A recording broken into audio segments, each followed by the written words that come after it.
अस्सलाम वालेकुम वरहमतुल्लाहि वबरकातुहू। आज बात करने की कोशिश करेंगे मेंढर पॉलिटिक्स की। कुछ आंकड़े भी आप तक पहुंचाने की कोशिश करूंगा।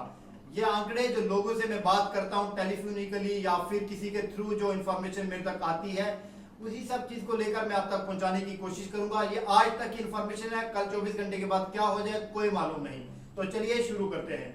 सबसे पहले मैं बता दूं, पहले गुजर बकरवाल कबीले की बात करूंगा। मैं अलग अलग कबीला करके इसलिए बात कर रहा हूं क्योंकि मेंढर की सियासत इसी तरीके से होती आ रही है। माजी में भी देखेंगे गुजर पहाड़ी किया जाता है और आज भी कहीं ना कहीं मेंढर में यही दिख रहा है। इसलिए मैंने आंकड़े भी वैसे ही पेश करने की कोशिश करूंगा जो दिख रहा है। अगर बताया जो जा रहा है 42,000 जो टोटल वोट है उसमें से अगर 28,000 पोल होता है, मान लीजिएगा 28,000 पोल हो जाता है, 28,000 में से कौन कौन से कैंडिडेट हैं जो अपना वोट ले सकते हैं, यानी गुजर कबीले का वोट ज्यादातर लेंगे। सबसे पहले मैं बात करूंगा इशफाक चौधरी का।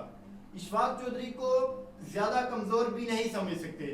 7 दिन पहले उनको काफी हद तक हम कमजोर समझ रहे थे, लेकिन अब जो सिचुएशन है वो कुछ और की तरफ जा रही है। हकीकत तो ये है कि इशफाक चौधरी इस टाइम 8 से 9,000 गुजर बकरवाल कबीला का वोट ले रहे हैं, जो हमारे तक इंफॉर्मेशन आई है। यानी 28,000 में से 9,000 अगर वो ले जाते हैं, बात बनती है 19,000। 19,000 में से शहजाद मलिक साहब को 2,000 वोट दे दीजिएगा। शहजाद मलिक साहब भी गुजर बकरवाल कबीला का वोट लेंगे। 17,000 पे बात आ चुकी है। 17,000 में से आप ज्यादा से ज्यादा दे दीजिएगा पीडीपी को 1,500, लेकिन पीडीपी की तरफ से 3,000 4,000 की बातें भी चल रही है, लेकिन 1,500 दे दीजिएगा कि हकीकत में ज्यादा से ज्यादा वो कोशिश करेंगे तो 1,500 ले सकते हैं। यानी 15,500 बाकी वोट बचता है। अब 15,500 डाल दीजिएगा नेशनल कॉन्फ्रेंस के खाते में। ठीक, उसके बाद चलते हैं पहाड़ी कबीला की तरफ। पहाड़ी जो वोटर है, अगर 72,000 जो बताया जा रहा है 72,000, अगर उसमें से ज्यादा नहीं तो ज्यादा आप मान के चलिएगा अगर 50,000 पोल हो जाता है, अब 50,000 में से नेशनल कॉन्फ्रेंस को आप 4,000 दे दीजिएगा। क्योंकि मैं मानता हूं कि मारूफ खान एक बड़े लीडर जो है वो उस जमात में गए हैं। जो ये वोट आ रहा है वो मारूफ खान की शख्सियत की वजह से बहुत ज्यादा वोट आएगा, ऐसा वोट तो बहुत मुश्किल है। तो मारूफ साहब यानी पहाड़ी का ओवरऑल जो वोट है वो 4,000 नेशनल कॉन्फ्रेंस को दे दीजिएगा। 15,500 पहले और अभी आप 4,000 देंगे तो 19,500, यानी 19,500 के अराउंड जो है फिलहाल नेशनल कॉन्फ्रेंस है। मैंने पहले ही कहा कि डाटा चेंज हो सकता है। यानी 50,000 में से फिलहाल आप 4,000 माइनस कर लीजिएगा, बात बनी 46,000 पर। 46,000 में से आप एक काम करिएगा, पहाड़ी वोट में से 4,000 आप दे दीजिएगा शहजाद मलिक साहब को भी। शहजाद मलिक साहब अगर 4,000 ले जाते हैं, अब अगर आप 4,000 शहजाद मलिक नहीं, माफी चाहूंगा, इशफाक चौधरी को 4,000 आप दे दीजिएगा। इशफाक चौधरी अगर 4,000 ले जाते हैं तो यानी उनके पास कहीं ना कहीं 13,000 तक बात बनती है। और अगर उसके बाद शहजाद मलिक की बात करें, शहजाद मलिक जो है वो 2,000 अगर ले जाते हैं पहाड़ी वोट या 3,000, तो अब बाकी जो है 39,000 वोट जो है वो बचा है। 39,000 में दो जमातें हैं, एक पीडीपी और बीजेपी। बीजेपी के मैंडेट पर इलेक्शन जो कंटेस्ट कर रहे हैं वो एडवोकेट मुर्तजा खान और दूसरी तरफ एडवोकेट नदीम रफीक खान। और इनकी जब बात करते हैं, 4 से 5 दिन पहले जब पीडीपी कंपेनिंग नहीं कर रही थी, तब बीजेपी कंपेनिंग का आगाज कर चुकी थी। फ्रॉम लास्ट 11 डेज बीजेपी की अच्छी खासी कंपेनिंग चल रही है। बीजेपी का लग रहा था कि क्योंकि बीजेपी जो है वो ज्यादातर सोशल मीडिया का इस्तेमाल ज्यादा कर रही है, तो लोगों को लगा कि बीजेपी कहीं ना कहीं एहसान का बदला वोट के साथ ये स्लोगन चलाकर कामयाबी हासिल करेगी। लेकिन लोगों को जब इस चीज की इंफॉर्मेशन हुई कि एसडी खतरे में नहीं, क्योंकि स्टेट गवर्नमेंट या यूटी सरकार के पास कोई अख्तियारात नहीं होते कि आपकी एसटी पर छेड़छाड़ की जाए। और जब ये भी पता चला इसके लिए 243 सीट्स चाहिए होती हैं, या तो सिंपल मेजोरिटी चाहिए होती है या तो एब्सोल्यूट मेजोरिटी चाहिए होती है। और वो भी पता है कि वो सिर्फ 2 ही जमात ज्यादा से ज्यादा कोशिश कर सकती है। पहले तो बीजेपी, कांग्रेस तो बहुत दूर है, और दूसरी तरफ देखिएगा यानी स्टेट गवर्नमेंट के पास कोई अख्तियारात नहीं। अब लोगों ने वो चीजें भी अपने जहन में रखी। अब एक शख्स और वाइल्ड कार्ड एंट्री लेते हुए बीजे की तरफ क्रॉस कर जाते हैं, जिनका नाम है रशीद कुरैशी। रशीद कुरैशी को लगभग 2 दिन हुए हैं, 2 से 3 दिन। उन्होंने बीजेपी का जो है लगभग सफाया कर दिया।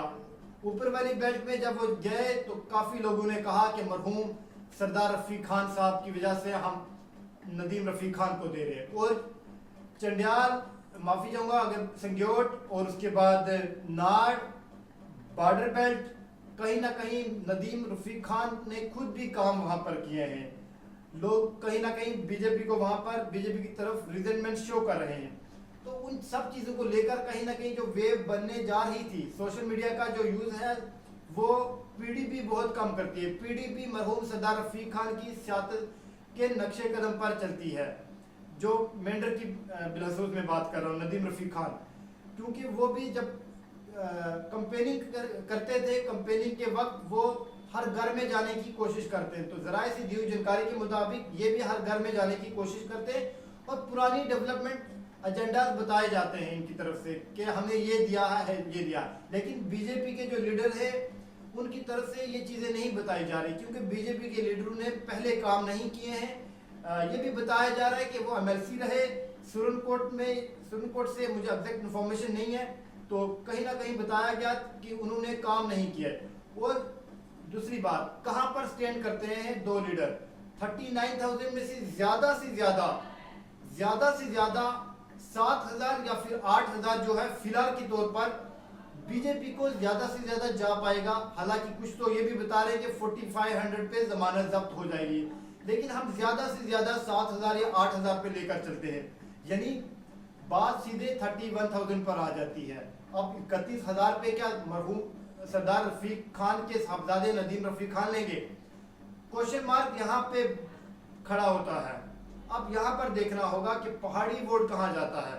जब पहाड़ी वोट बीजेपी की तरफ नहीं जाना चाहता, वो इस वजह से उनको पता है कि स्टेट गवर्नमेंट के पास कोई अख्तियार नहीं है, और दूसरी तरफ इस वजह से कि मरहूम सरदार रफीक खान की डेवलपमेंट उन्होंने बहुत की हुई है। उन्होंने और बिलखसूस पीडीपी की जमात ने जो मुगल रोड दी, बाबा गुलाम शाह बादशाह यूनिवर्सिटी दी, उन चीजों का भी कहीं ना कहीं बताया जाता है।